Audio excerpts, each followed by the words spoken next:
My husband just said to our 5-year-old that he can't call him all the time saying pa pa pa, because he always calls his father. And my husband says, you can't call me all the time like that, I'm busy.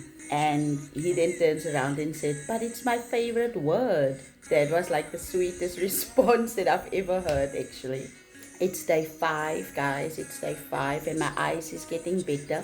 As you can see, my eyes is getting much better. I cry lesser during the night. I still get up at 3 a.m.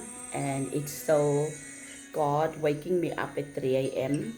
If it's not something that falls that wakes me up, and it's the dog that barks that wakes me up. And the call has just always been on time. You know, it's always been 3 a.m. and there's always been a word for me. So on this day of day 5, again, it's early morning, and I'm gonna tell you guys basically what I've learned on my 4th day, which was yesterday, during that day, and what God has then revealed to me in the middle of the night at 3 a.m. About what He has planted in my spirit yesterday. Remember, I said to you guys that every hug, every person that wishes you condolences, and everyone that encourages you, it matters. It truly helps with the grieving process. It helps you to get to the other side of death. It helps you to get to the other side of grieving, over the person that has died. And I think over the years, we didn't really pay attention to the people that comes and wishes us well and giving us their condolences and, just hugging us. We never truly paid attention to it. We didn't pay attention to the flowers that people brings. Like those things, it matters. It really does. It brings calmness to your soul. It really and truly brings that peace, comfort. It honestly brings that true comfort to your soul. And I don't think that when we are grieving, that we actually allow ourselves to feel it and to truly understand it and go through it as well. And I have tapped into this. I've truly tapped into this because I am a person that I want to grow through things. I don't just want to go through a thing because it's a waste of time, and it's a waste of tears. It's a waste of grieving. It's just a waste of your time. So for me, I allowed myself to go through this so that I can truly grow and understand, and then come back to you guys and then just give through to you as well. Motivate you, because there's somebody grieving each and every day. There's somebody that's going to need my videos. It might not be you, but it might be the one next to you. But there's going to be somebody that's going to appreciate this whole grieving process and the fact that I posted it.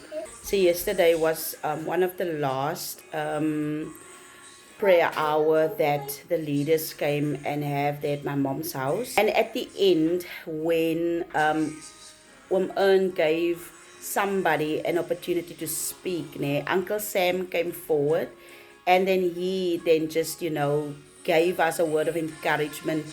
And you know what the special thing is? What he said, the beautiful words that he has spoken, it truly stuck a chord in myself. It stuck here. It's in my soul. It's in my spirit. I felt that encouragement. I received that encouragement, and I understood that encouragement at that point of time, because this is actually a real fact as well. When someone dies, then there's always that expectation of inheritance. There's always that expectation or that thinking and thought of, what did that person leave for me? What is it that I receive from this person?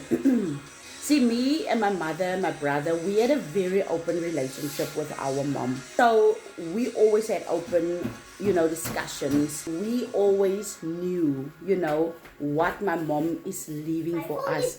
And we understood, I understood, long time ago, my mom said to me what she wants to do with what she have. And I understood the process, I understood the thinking behind it, explained to me.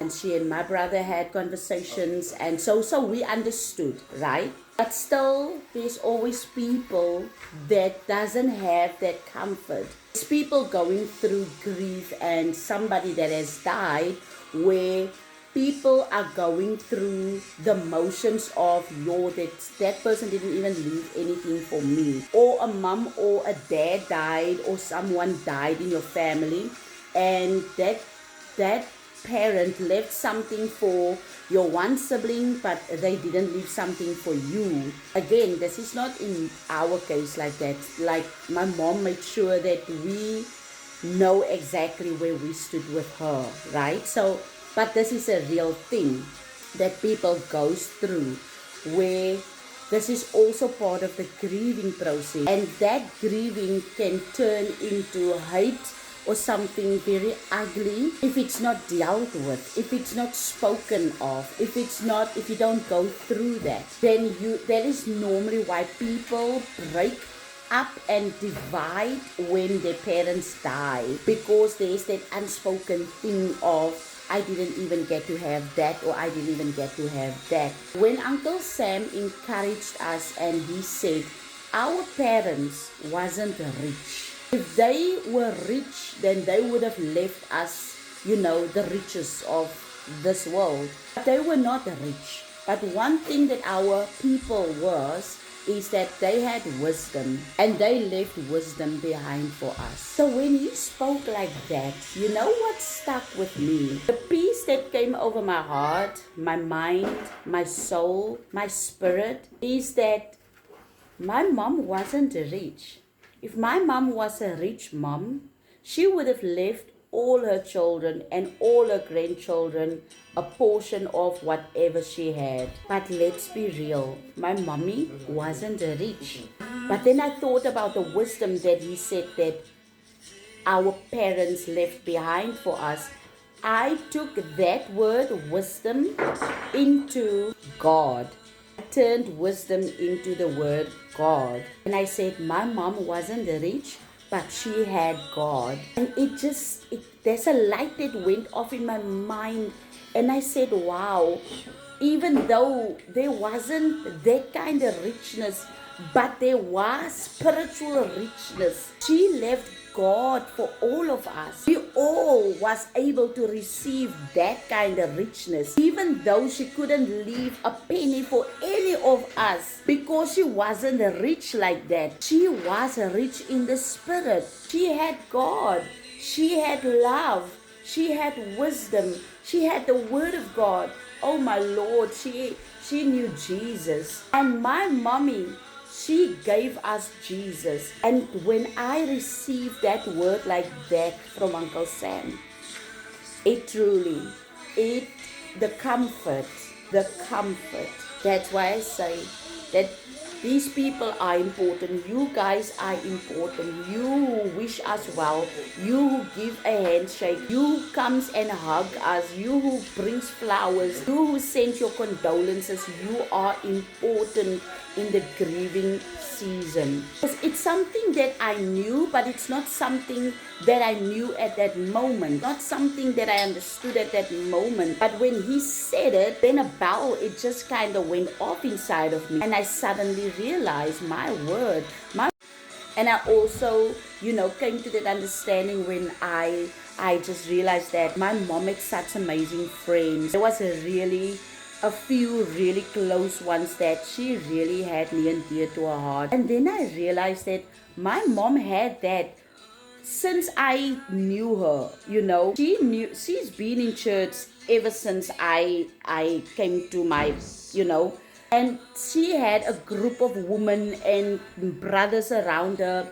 ever since I can understand, the word ABC. So she had a support group around her, a group of friends around her, people that loved and understand and supported her, people who walked this whole journey of life with her. And then I realized I received exactly that from my mom. I received Jesus from my mom. I am following in her footsteps. I am going in the direction of Christ, the same way she went into that direction. My mom was a warrior woman and she fought tooth and nail for what she believed in. And that's me. And at the end, when I realized that, she said, I'm not going anywhere. I'm going to keep on standing. I'm going to keep on fighting. If they want me gone, they must chase me away. But I'm not leaving. I realized that's me. I'm like that. I am that kind of woman. I'm that kind of woman. Sorry, I just had to change locations quickly. I'm that woman, and I received that from my mom. The group of friends that I have, the Bethel family that you see, the group that I've had for 8 years now. And I realized that's something that my mom had. She had that almost all her life. She had this group of friends that they became family. They literally became her brothers and her sisters. And she walked this life with them till the end. Till the end. And yesterday, when I spoke with her friends and we were just sitting having tea, I realized that, your Lord, I want this. I want this lifelong friendship. I want this realness. I want this close bond that my mom had with her friends. And I said, God, this is beautiful. This I can feel and see. It's their souls that connected. Now when husband and wife marries, then they became soulmates. Like my mom and her friends, they were soulmates. My mom never got married, but she was married to her church. She was married to her friends, She had all of them, and all of them was Jesus all in one. But when Uncle Sam said that, when he said that they were not rich, but they had wisdom, and I came to the understanding and said that my mom wasn't rich, but she had God. And all of that kind of, play off in my mind. Her having a group of people and friends, the support group she's had since forever. And then I realized I have that. I do have that. I am like my mom. I have the things that she had. I walk the path that she's been walking. So I have inherited a lot. There's no money in this world that can ever, oh my God, nothing can buy what my mom left me.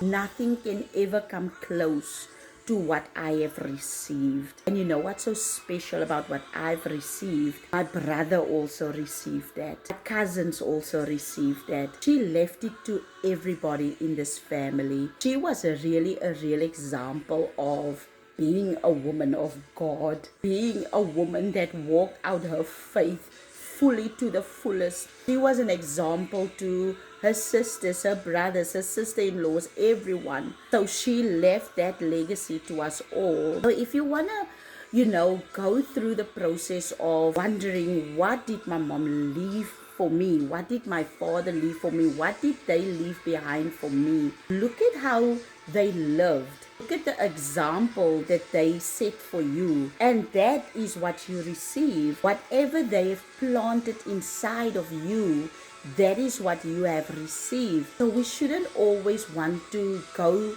to the first thing that we think of in the physical, in terms of, I wanted to have that car, I wanted to have the money, I wanted to have the house, I wanted to have the chairs or whatever. Don't just think about the physical stuff that they had. Think about what kind of woman or what kind of man they was. How did they live? So again, I say this, me and my brother, we have amazing peace again amongst us. We have amazing understanding because we had an open relationship with our mother. So we knew. But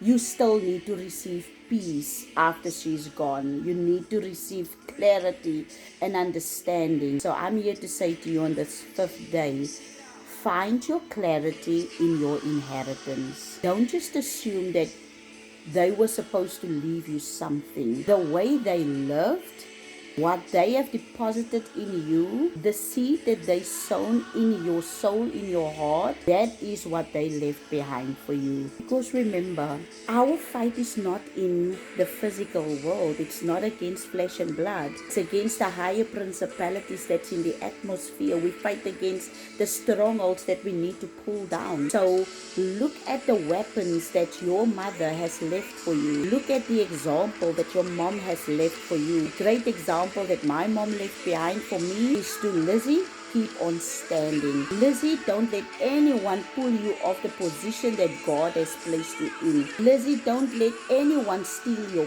peace. Lizzie, don't let anyone rob you of your faith. You keep your faith to the very end. My child, your answers lays in prayers. My child, don't complain about anything. Keep on praying about everything. Because that's who she was. That's what I received. I realized I am my mother's child. I am my mom's child. And she set a wonderful example for me. And I have that. I have that legacy now. And I can now just pass it on to my children and the people that surround me today. So I want to thank you, Mom, for leaving such a rich legacy, an inheritance portion behind for me and my family. I love you. I will forever miss you. And I will always carry you in my heart. And I promise that I will keep on living and I will carry on with what you have left me.